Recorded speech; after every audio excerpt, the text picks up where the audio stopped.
Il n'y a que des innocents ici, il n'y a pas de base militaire.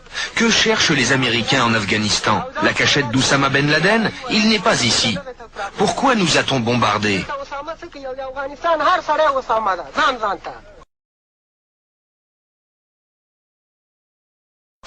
Environ 200 personnes ici sont mortes. L'Amérique nous demande de livrer Ben Laden, mais vous savez, en Afghanistan, nous sommes tous Oussama Ben Laden. Les pillages se multiplient comme dans ce dépôt de farine et de sucre. Il faut les empêcher de prendre la nourriture.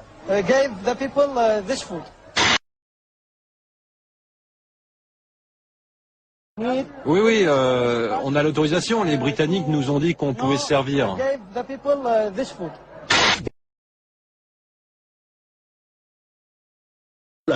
Aujourd'hui, pour séduire les jeunes, l'armée a une nouvelle arme de propagande, un jeu vidéo. Le joueur se glisse dans la peau virtuelle d'un soldat américain. Ce jeu a coûté 7 millions de dollars à l'état-major, mais il est offert gratuitement sur le site internet de l'armée. J'ai envie de jouer quand je regarde le journal de TF1 le soir et que je vois la guerre. Je vois la guerre en Irak. Et sincèrement, j'aime beaucoup les États-Unis, j'ai très envie de les aider quand je les vois comme ça.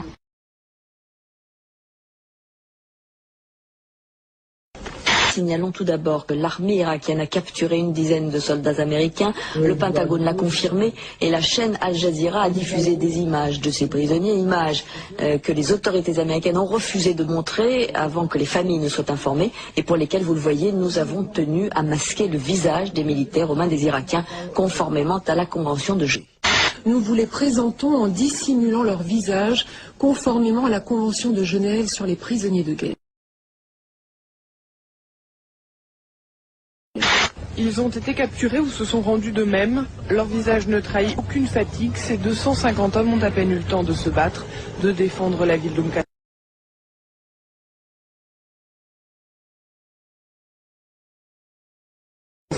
Nous venons de recevoir les images de cette première attaque terroriste contre les forces américaines au Koweït. Une attaque à la grenade lancée, je vous le rappelle, sur une tente.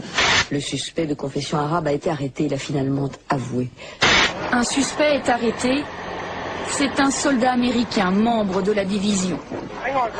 Donc un soldat américain de confession musulmane et non pas de confession arabe, comme je l'ai dit par erreur.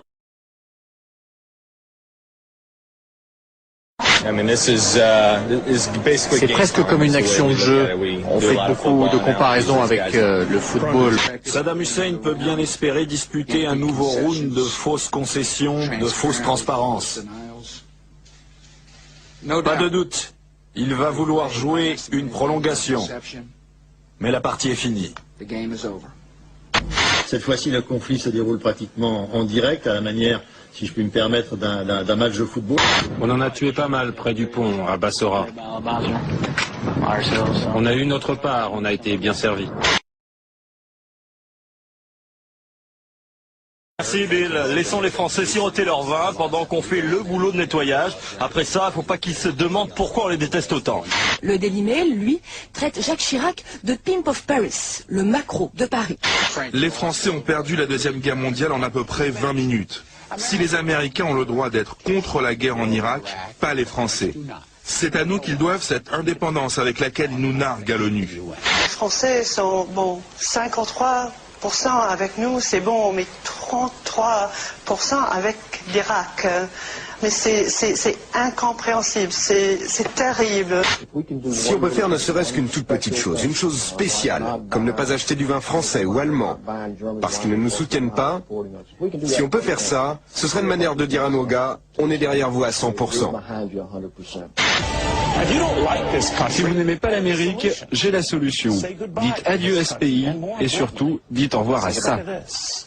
Demande à Jacques Chirac s'il veut répondre à de nouvelles questions de la presse française. C'est vous le patron, lui répond-il. Ah bon, c'est moi le patron, alors allons manger. Tout est dit.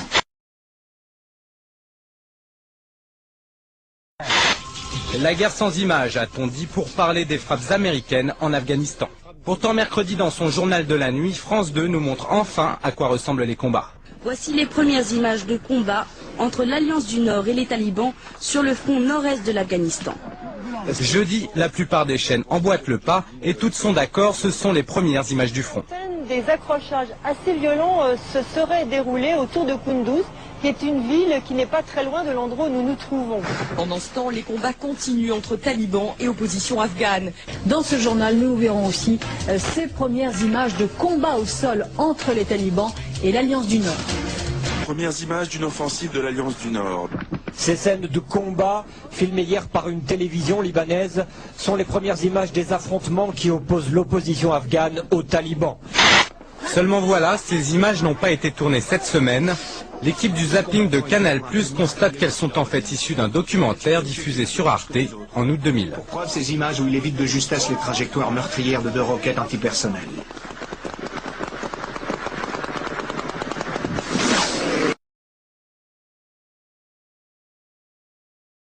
Tony Blair a rendu public il y a quelques jours un rapport apparemment accablant sur les armes de destruction massive détenues par l'Irak. Mercredi dernier, devant le Conseil de sécurité de l'ONU et devant 1 milliard de téléspectateurs, Colin Powell vantait les mérites et le sérieux de ce document. Quelques heures plus tard, le scandale éclate lorsque la presse révèle que ce fameux rapport est un vulgaire plagiat, la photocopie avec faute de frappe d'origine d'une thèse rédigée par un étudiant californien. Les chiffres cités datent de 1991 et n'ont plus aucun rapport avec la réalité actuelle.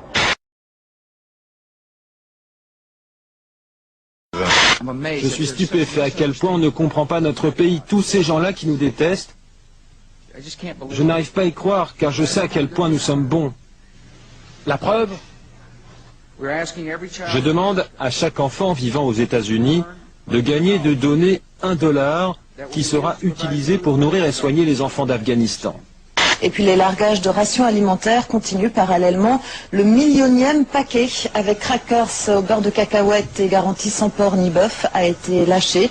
Vous voyez, un cérémonial était organisé pour l'occasion sur une base américaine en Allemagne. Seulement voilà, les stratèges américains viennent de se rendre compte que les rations alimentaires larguées et les mini-munitions contenues dans les bombes à fragmentation sont de la même couleur, le jaune.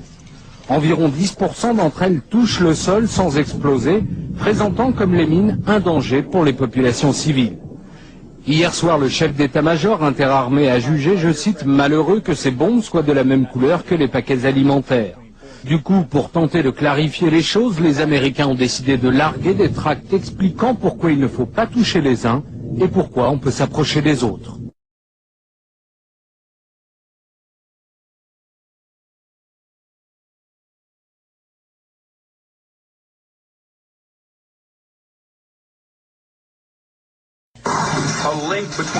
Regardez bien en bas de l'écran. Fox News donne chaque jour le taux de risque d'attentat comme nous donnons le risque de pollution. Aujourd'hui, niveau 3, risque élevé. Au milieu du chaos, discrètement, un seul ministère reste debout, celui du pétrole. Depuis la chute de Bagdad, c'est le seul bâtiment public à être protégé par une armada de chars américains. Les États-Unis qui préparent déjà la reconstruction, l'armée américaine a attribué un contrat très important au groupe Halliburton, qui avait été dirigé par Dick Cheney, l'actuel vice-président. En 1989, George Bush Jr. siégeait au conseil de direction du groupe Carlyle, poste qu'il conservera jusqu'en 1994 sans jamais déclarer ses revenus. Cette gigantesque entreprise travaille surtout avec le secteur de la défense, missiles, avions, chars, 16 milliards de dollars d'actifs. George Bush père est toujours un des piliers de Carlyle. Le conseil d'administration est constitué d'un réseau d'hommes de pouvoir de premier plan capables d'influer sur tous les décideurs politiques. Chacun des partenaires détient un capital de 200 millions de dollars. Le groupe Carlyle est dirigé par Frank Carlucci, ancien directeur adjoint de la CIA et ministre de la Défense de Reagan. Au lendemain de son élection, George Bush Jr. signait avec le groupe Carlyle un contrat d'armement de 12 milliards de dollars portant sur un nouveau système d'artillerie contre l'avis de tous les experts du Pentagone qui le jugeaient totalement inadapté. L'attention, l'humanité avec lesquelles sont préparées les cibles militaires sont très importantes. Un hélicoptère Apache a ajusté son tir, la roquette est partie. Sa femme, ses fils, ses frères, sa mère, 15 corps aujourd'hui, sans vie, qu'il emmène lui-même à la morgue. Saddam Hussein était là depuis 30 ans. Je suis là depuis 3 jours. 3 jours. Mais je vous le demande, combien de gens ont été tués dans cette guerre? Trop? Oui, trop. Et maintenant, on n'a plus rien. Il ne nous reste rien. Vous êtes libre? Et alors, si on est libre, mais que c'est tout ce qu'il nous reste, qu'est-ce qu'on peut en faire de cette liberté? C'est tout ce qu'on a. Mais c'est déjà beaucoup.